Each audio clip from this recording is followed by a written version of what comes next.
Hi there folks, Simon here, Ario's Pipe Smoker.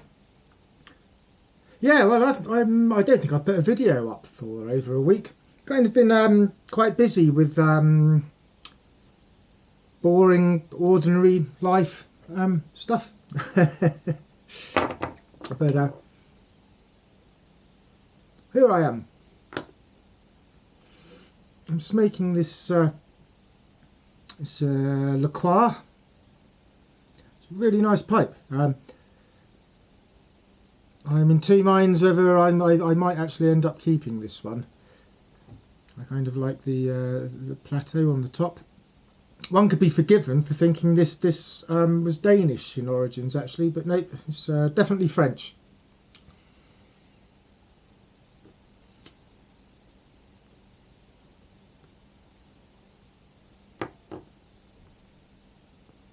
It's a nice big bowl, and I think it could become one of my driving pipes. And as you can probably see, I've got a big pile of the whole leaf tobacco here. I'm starting to cut it up, portion it up into little baggies. It's probably going to be a bit grainy, this video. I'm indoors, it's a bit too hot and muggy outdoors, so I thought, well, I'll try my best to film indoors, low light conditions, but this is more of a public service announcement rather than an entertaining video.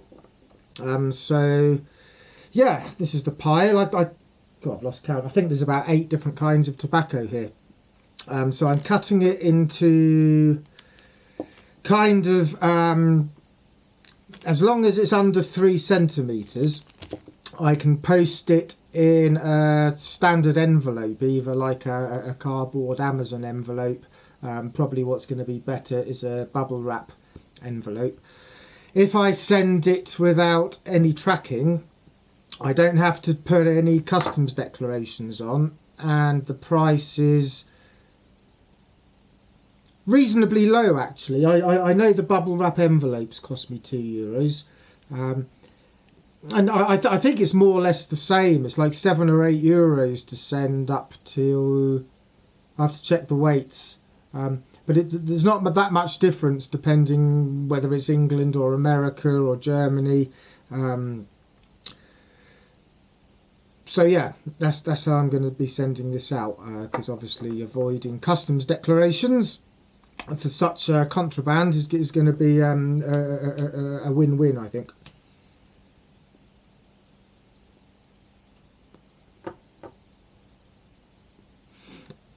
I'm test smoking. What's this one? Virginia Perique. I mean, there's only a little bit of Perique in there, but I think I'm getting hints of it. It's a little bit too moist to smoke actually, but I thought, hey, why not? But yeah, I mean, it's not comparable to you know, the high grade commercial blends that we're used to, but it is smokable, and it is going to improve, I guess. Well, obviously it will with some age, but yeah, it's kind of smokable, albeit a bit moist.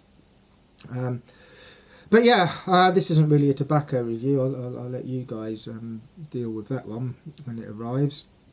So what I'm doing is, both hands, the trusty Opinel. I have well, it's about 2.5 centimeters marked on there.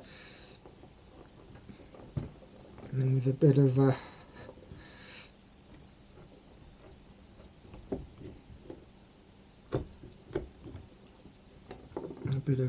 wiggledy-piggledy. I mean, it's bloody sharp, this knife. I wouldn't want to slip because it will take my finger off.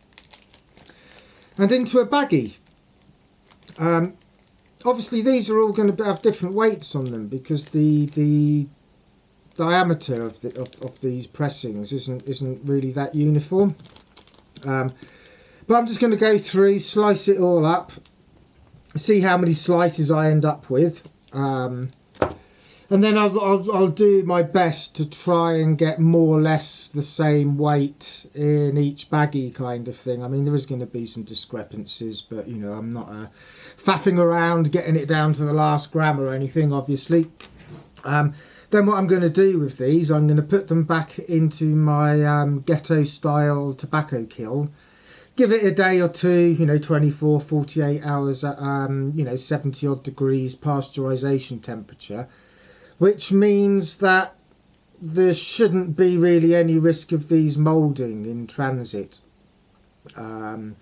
This is kind of quite moist, so you'll have to kind of take care of keeping an eye on moulding issues at your end.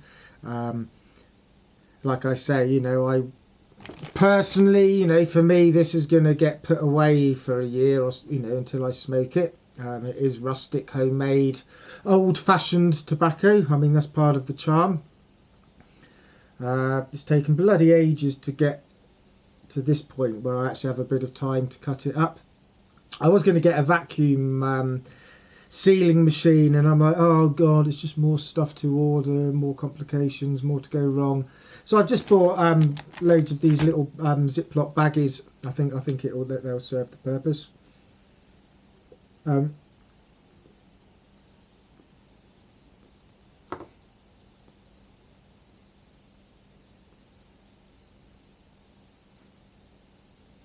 Yeah, it's like I say, it's not comparable to a high-end tobacco, but it is smokable. It's okay actually. It's got some notes in there. It is what it is at the end of the day. Yeah, rustic old school tobacco, I guess. God, it's so hot. Really humid actually. I'm losing my train of thought. So yeah, what I'm going to do is it's going to take me a day or two to cut all this up and put it into bags, try and get the weights more or less the same. And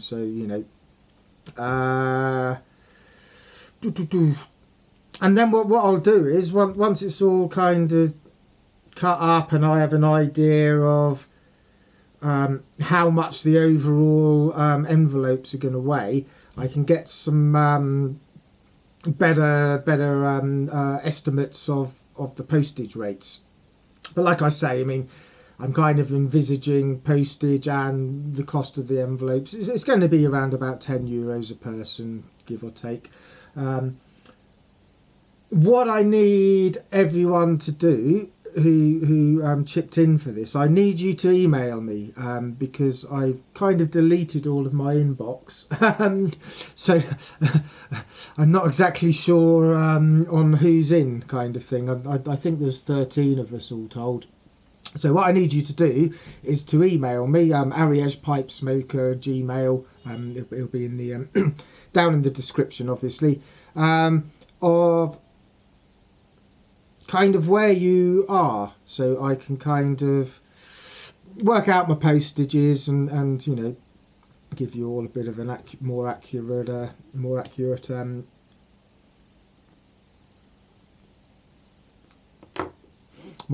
pricings. But yeah, I say it's going to be around about €10, I'd imagine, postage and packing. But yeah, you can see the cross sections. It's looking quite nice. Like I say, it does need some drying time. I'm sort of trying to force it a bit in this pipe. I should have let it dry for a little bit longer, but hey, it is what it is. So yeah, that's kind of the purpose of this video, actually, is to get the contributors to email me with where they are. I can get back with some better pricing for the postage.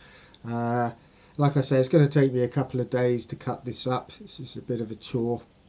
And then it's going to be a couple of days in the ghetto tobacco kiln, just to give it a bit of pasteurisation, so there's not going to be any moulds developing. But so far, none of it looks mouldy so far.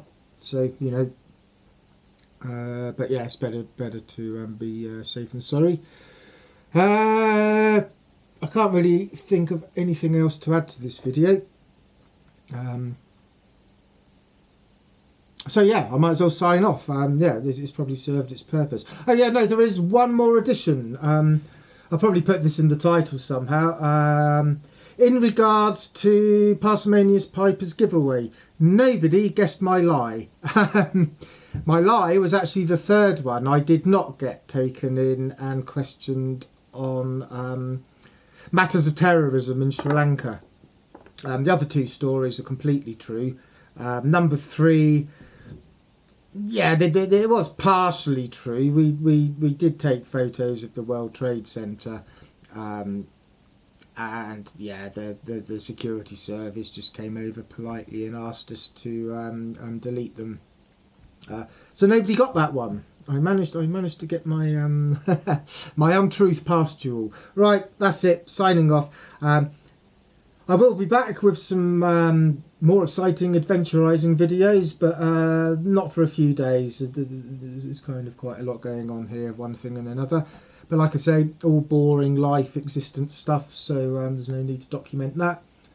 Thanks for watching. Send me an email, you know who you are, and I shall see you all in a few days' time, I'd imagine.